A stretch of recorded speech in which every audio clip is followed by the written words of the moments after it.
Supreme court में चुनौती दी गई है। हाईकोर्ट ने दिया था 2015 के आधार पर आरक्षण लागू करने का आदेश और इसी के तहत एक तरफ प्रक्रिया जारी है और दूसरी तरफ फैसले को सुप्रीम कोर्ट में चुनौती दी गई है। सुप्रीम कोर्ट पहुंचा यूपी पंचायत चुनाव में आरक्षण का मामला। इस वक्त की बड़ी खबर, सुप्रीम कोर्ट में इससे संबंधित याचिका दायर की है। इसका जरा बैकग्राउंड भी समझ लीजिए। इलाहाबाद हाईकोर्ट की लखनऊ बेंच के फैसले को चुनौती दी गई है। दरअसल हाईकोर्ट ने 2015 के आधार पर आरक्षण लागू करने का आदेश दिया था और इसी के तहत शासकीय तौर पर प्रक्रिया भी शुरू हो गई थी और अब दूसरी तरफ सुप्रीम कोर्ट पहुंचा यूपी पंचायत चुनाव में आरक्षण का मामला। जी मीडिया संवाददाता सुमित कुमार बताएंगे पूरी खबर विस्तार से। सुमित, क्या अपडेट मिल रही है जिस तरह से एक वकील ने अब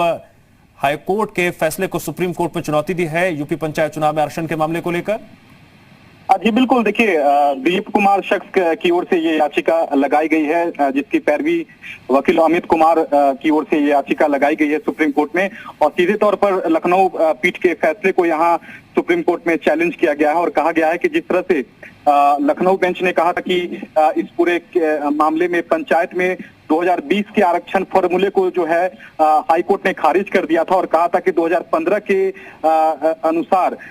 उसी आधार पर नए सिरे से सीटों के आवंटन और आरक्षण का जो है वो आदेश हाईकोर्ट ने दिया था। तो इस फैसले को बाकायदा जो है सुप्रीम कोर्ट में चैलेंज किया गया है और कहा गया है कि लखनऊ हाई कोर्ट के जो फैसला है उसको रद्द किया जाए और जो सरकार 2021 के आरक्षण फॉर्मूले के तहत पंचायत चुनाव कराना चाहती है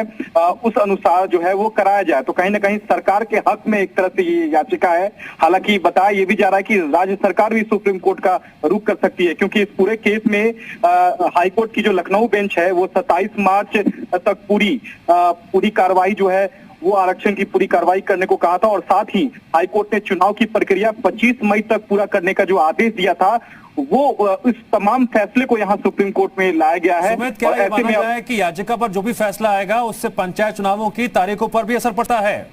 जी बिल्कुल, देखिए यहाँ सीधे तौर पर लखनऊ बेंच का जो आदेश है उसको ही चैलेंज किया गया है, उसको ही चुनौती दे डाली गई है। तो ऐसे में अब सुप्रीम कोर्ट जब इस पूरे मामले को लेकर जब सुनवाई करेगा तो निश्चित तौर पर अगर कोर्ट को लगता है कि इस दलील में दम है तो कहीं ना कहीं इस पूरे केस में कोर्ट जो दूसरा पक्ष है उसे सुप्रीम कोर्ट नोटिस जारी करेगा। उसके बाद आगे की जो सुनवाई होगी उस पर बहुत कुछ निर्भर करेगा कि क्या हाईकोर्ट के आदेश के मुताबिक पंचायत चुनाव होंगे या नहीं, क्योंकि यह मसला अब सुप्रीम कोर्ट में जा पहुंचा है और सुप्रीम कोर्ट अब आगे तय करेगा कि क्या हाई कोर्ट का जो फैसला है उसे बरकरार रखना है या फिर